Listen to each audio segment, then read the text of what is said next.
Hey, what's going on everybody? This is Peter coming at you through the tubes of the internet. Today, taking a look at the latest release from Proper, an album called I Spent the Winter Writing Songs About Getting Better. I'm excited to discuss and glad you could join.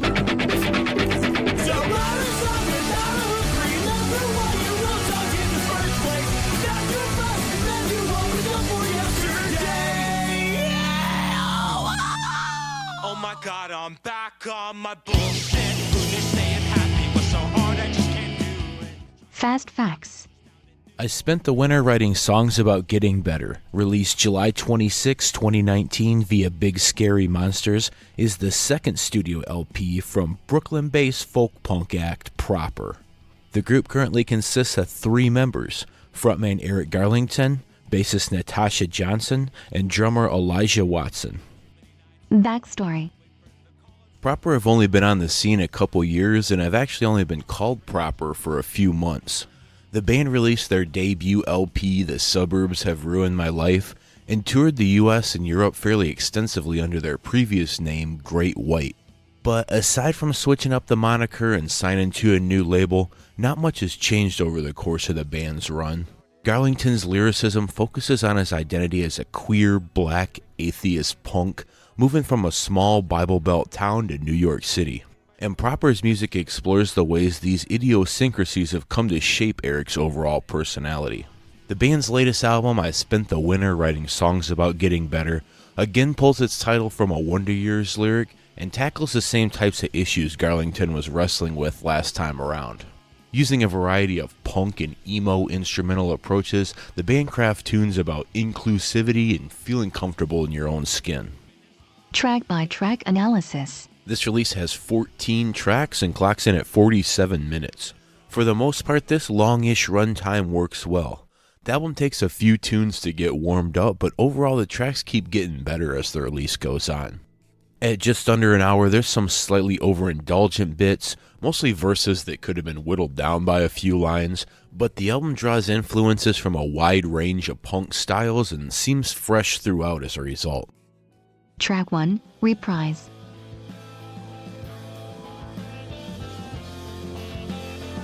This album begins with the exact same instrumental that ended the band's previous record. The closer, the come up, finished by fading out this riff, and the new record starts by fading it right back in. Not much else to say here, but a nice direct link between the two releases, and a cool transition for listening to the records back to back, continuing where the previous story left off.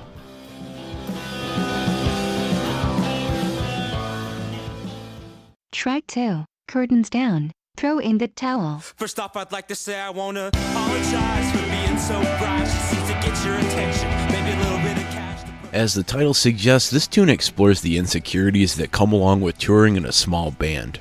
Wondering whether it's worth it to keep going when crowds seem uninterested and having doubts about topping previous material. As the tune progresses, Garlington comes to the conclusion that there's no turning back now and he's committed to this lifestyle. He's going to say his piece whether or not anyone's listening, and even connecting with just a handful of fans would make his efforts worthwhile. This concept of coming to a place of self-assurance is a major recurring theme for the album, and it gets the groundwork laid here by affirming that the band's in it for the long haul. This is a fairly simple cut musically, but it does a good job late in the tune of working in some dynamic elements. The music drops out when Eric addresses the listener directly and launches into gang vocals to bring the last chorus home. As a small punk album, this release doesn't always have the best mixing and audio quality, but the production makes up for it with tons of intensity changes, and this one builds to a nice conclusion. So buckle in, let's see how it goes.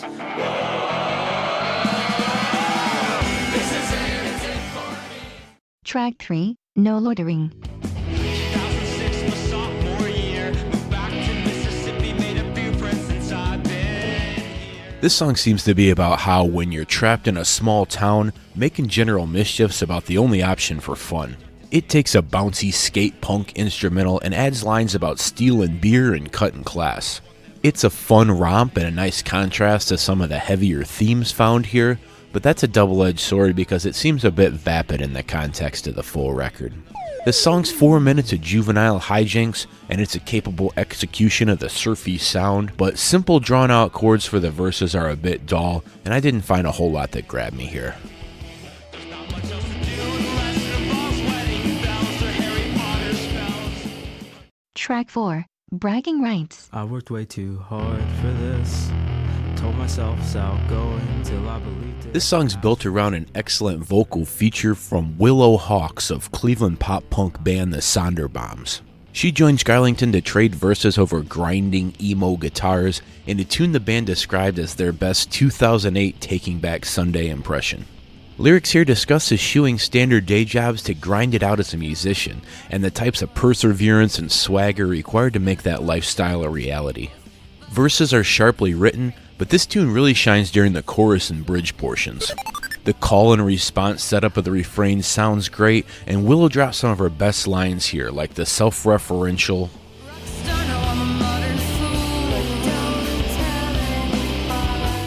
As the tune's winding down, the pair break into a round with wildly different vocal melodies that gel perfectly.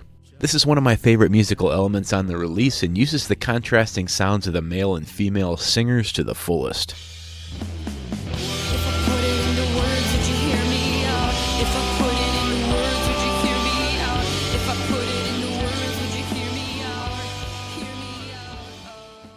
Track 5, Trill Recognize Trill.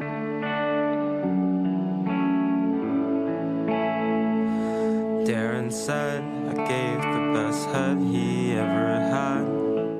This song recounts a series of failed relationships and how they led to a more fulfilling one down the line. Garlington details abusive or manipulative traits in past partners, which help him appreciate when he ends up with something positive. Male, female, and non-binary lovers are all recounted in tales of sexual and emotional incompatibility. Not a whole lot going on here musically, as the backing instrumental remains the same low-key guitar noodling throughout, but the lyrics of this cut do the heavy lifting, and the emotional punch of the stories is plenty interesting enough to carry the tune. Great track. Till then it'll be an awkward couple days. I don't know if I'll be coming back.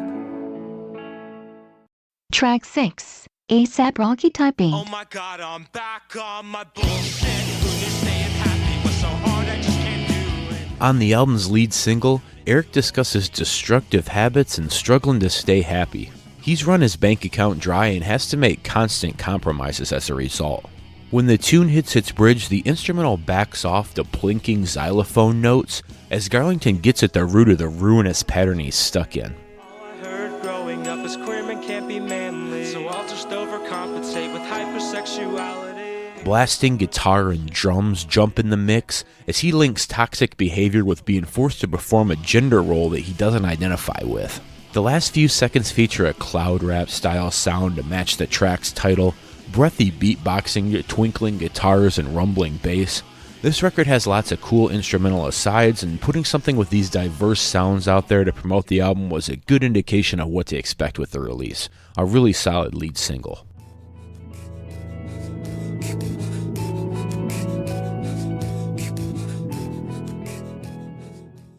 Track 7, New Year's Resolutions.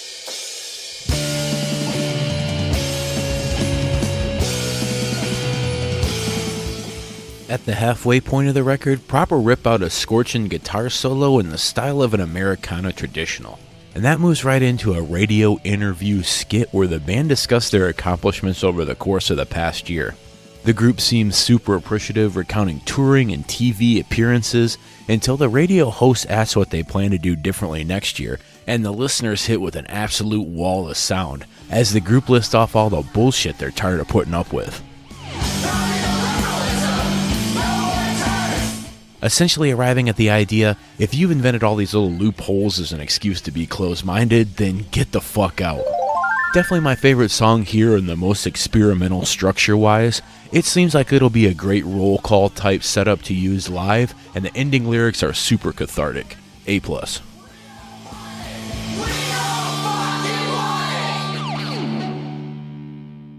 Track 8, IDFWA. Couldn't do it anymore.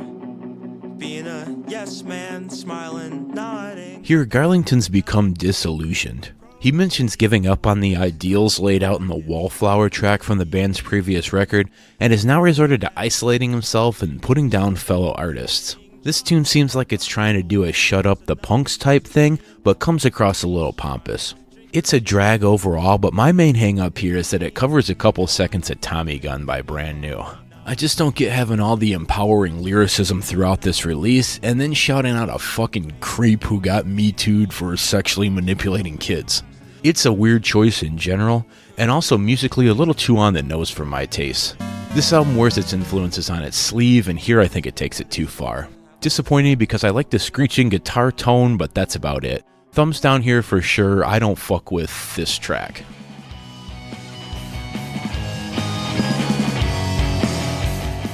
Track 9, Lime Green Jheri Curl. Let me set the scene. 10 years old, 6 months pregnant with the Jheri curl that's lime green. This track sees Eric struggling to find a group he fits in with growing up. Reassurances from his mom and guidance counselors that things will work out don't provide much comfort because he's overwhelmed with feelings of being ostracized by his peers, especially the fellow black kids. Garlington sings about wanting to maintain his unique interests but feeling broken because others don't share them. It's a fairly depressing tune for the first half despite the upbeat instrumental, but the second half of the song switches tone, both in its musical arrangement and its outlook on fitting in. The vocal changes to spoken word over a shrill guitar lead as Garlington affirms to himself that he's not afraid to be himself, ending by singing, I am beautiful. I will live inside. It's a hopeful message after a bleak start and makes for a pretty powerful tune.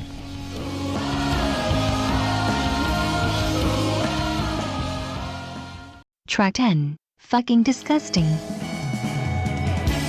What do you call a guy who doesn't give but expects to get head? Yeah! Proper take a page from modern baseball's playbook here and pose a series of riddles to the listener in the opening lines. The content of this song serves to affirm that any sexual orientation or proclivity is fine as long as you're a genuine person to go along with it, saying, we won't hold these choices against you and it's not right for society to either.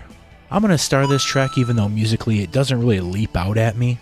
It's more for the idea of its super unequivocal support for important human rights causes. I just appreciate the blunt lines where the band come right out and state sex work is work, trans rights are important, slut shaming is unacceptable, etc. The track shares its thumbs up with all other tunes on the record that take similar social justice stances, and that's most for sure. The last minute breaks into a cover of ABBA's Dancing Queen, which works surprisingly well with the established instrumental and has lots of punch in the context of the tune.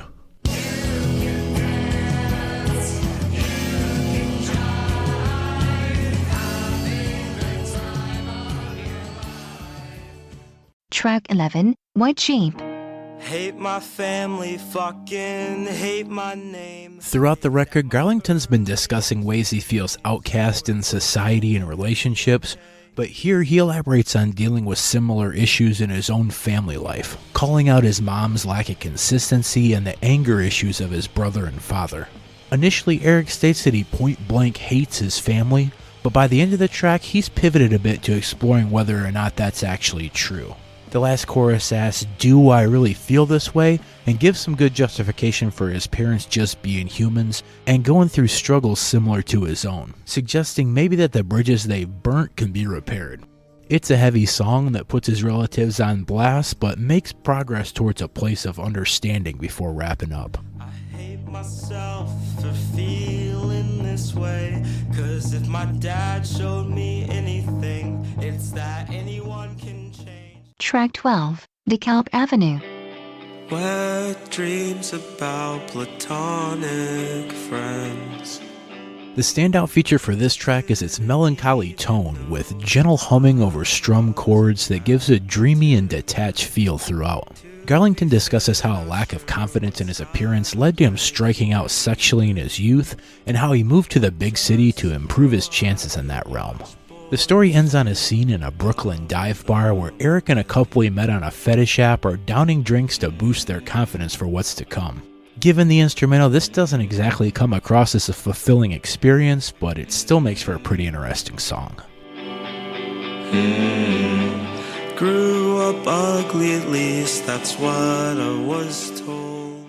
Track 13, Toby.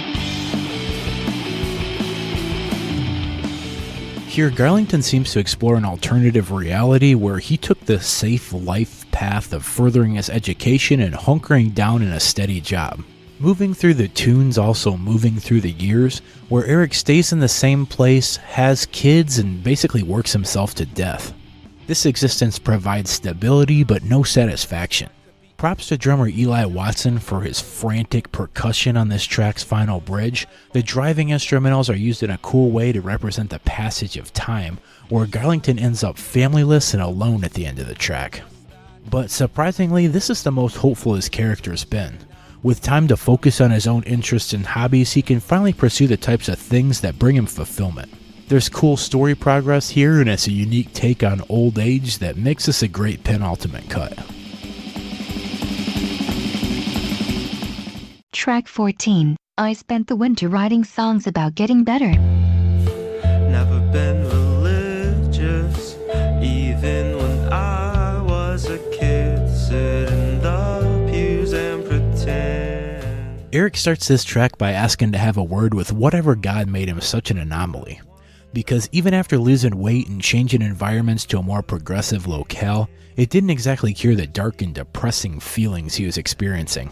The track finds Garlington coming to the realization that being happy is going to be an ongoing battle, and as the bridge lyrics repeat for several minutes, he'll have to Fight for more good days than bad. The album's finale is a long, spoken word passage over delicate piano notes, a monologue Garlington delivers mostly in prose that cycles back through lots of the running themes of the album, like growing as a person and taking a stab at living life to the fullest. Even if he's not redeemed by these actions, trying is still worth it, and he has plenty of happy moments he can look back on when times get tough. The building intensity during this speech is a really satisfying climax for the album, and the emotion grows to a fever pitch right up to the last second of the runtime. A grand gesture to the world. I was here, I made something, I spoke up, I got better. Maybe you can too, if that's what you want. Verdict. Overall, I really like this album. Garlington has a unique perspective due to his lived experience, and he's able to communicate that in a compelling way to the listener. The music has a lot of punch, and it fits the raw, confessional nature of the storytelling well. The album runs long, and a few corny lines crop up here and there, but these minor gripes are a result of deeply exploring sensitive issues, and the fact that the record addresses these head-on is one of its best features. The album taken as a whole is better than the sum of its parts, and its messages of self-love and acceptance shine through strongly. Therefore, I'm going to give this release a score of 8.5 out of 10.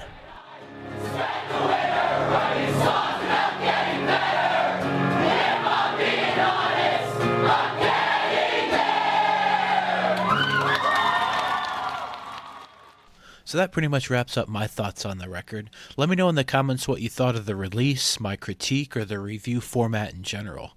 Making this is a lot of work, but also fun, and definitely worth it if it helps some people wrap their head around the record. Thanks for listening, and I'll catch you next time. It's a series of tubes.